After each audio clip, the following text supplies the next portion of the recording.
आज एक कहानी सुनाता हूं, एक सन्यासी का ज्ञान और जानवर की उलझन। एक 48 पांव का जानवर था। वो अपनी तरंग में चलता रहता था। उसकी चाल भी बड़ी मनमौजी थी। अक्सर वो मदमस्त हाथी की तरह अपनी लय में कदम ताल करता रहता था। और इतना ही नहीं, जरूरत पड़ने पर तेज गति से दौड़ भी लेता था। अपने 48 पांव, मतवाली चाल और तेज गति के कारण वो जंगल के जानवरों में काफी लोकप्रिय था। लेकिन एक दिन उसकी बैठे बिठाए शामत आ गई। हुआ ये कि एक दिन एक सन्यासी जंगल से गुजर रहा था। दुर्भाग्य से उस जानवर का भी उसी वक्त वहां से गुजरना हुआ। अब सन्यासी तो सदियों से ज्ञानियों में गिने जाते हैं। बात बेबात या पूछो ना पूछो फिर भी ज्ञान न झाड़े तो वो सन्यासी कैसे? आप में 10 ऐब ना निकालें तो वो ज्ञानी कैसे? और ये सन्यासी भी कोई अपवाद तो था नहीं। हालांकि कुछ देर तो वो सन्यासी आश्चर्य से उस 48 पांव के जानवर को जाते हुए देखता रहा। ऐसा जानवर उसने कभी देखा नहीं था। वो उससे प्रभावित भी हुआ। लेकिन मैंने कहा ना कि परफेक्ट से परफेक्ट बातों में भी ऐब ना खोज ले तो वो सन्यासी कैसा? और फिर उनका तो वट ही ऐब निकालने पर टिका हुआ होता है। उनकी दुकानदारी ही इस पर चलती है कि वो और उनकी बातें सही, बाकी गलत। सो आदत से मजबूर उस सन्यासी ने कुछ देर तक उस जानवर को गौर से निहारने के बाद उसे आवाज देकर के रोका। आम मनुष्यों की तरह जानवर ने भी सन्यासी को देखते ही उसके चरणों में अपना सिर झुका दिया। अब आशीर्वाद में सन्यासी ने उस जानवर से कहा, तुम बेहोशी में चलते हो। हर बात का होश होना बड़ा जरूरी है। तुम्हें ध्यान देना चाहिए कि तुम्हारा कौन सा पैर कब उड़ता है और कौन सा पैर फिर जमीन पर आता है। इस क्रिया को अपने कंट्रोल में लाओ, नहीं तो ये बेहोशी किसी रोज तुम्हारा सर्वनाश कर देगी। अब बेचारा जानवर, उसने उसी क्षण अपने पैरों पर गौर किया। बात उसे सही जान पड़ी। वो चल तो रहा था, पर कौन सा पांव कब उड़ता था उसका उसे कुछ होश ना था। बस फिर वो पांवों को उठने और फिर जमीन पर कौन सा पांव कब उड़ता है उसका उसे कुछ होश ना था।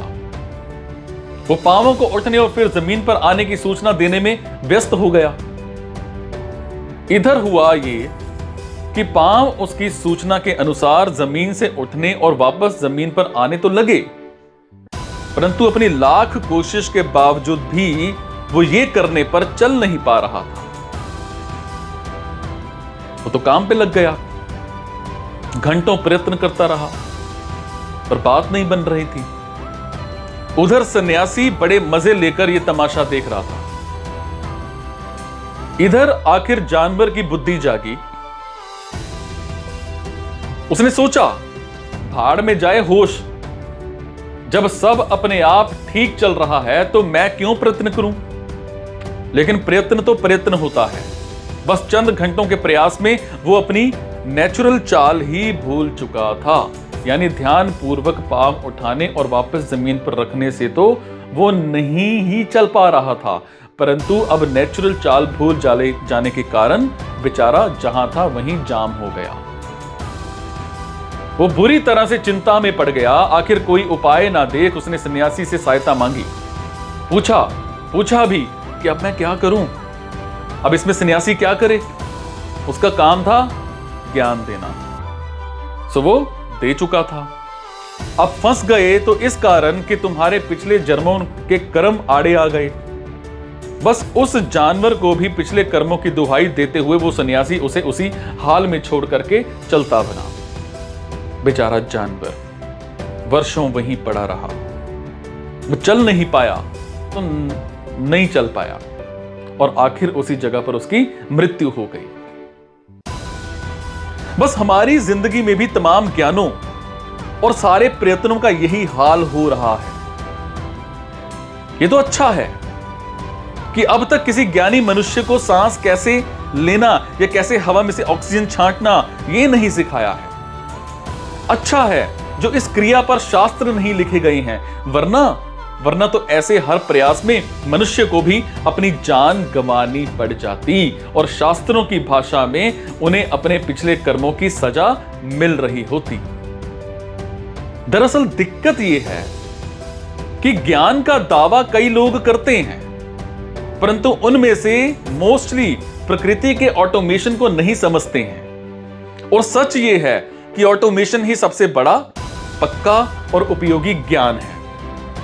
क्रियाएं प्रकृति को की हो या फिर मनुष्य की, जानवर की हो या पेड़ पौधों की, सब इनकी ऑटोमेटिक और सब इतनी ऑटोमेटिक और नेचुरल हैं कि ऊपर से ओढ़ा ज्ञान ही इनमें बाधा पहुंचा रहा है। बस ये जरूरी जगहों पर भी जो ज्ञान लेने और देने की होड़ मची हुई है, उसी ने मनुष्य की हंसी छीनी हुई है और एक उसी के कारण मनुष्य सुख और सफलता से इतना दूर है।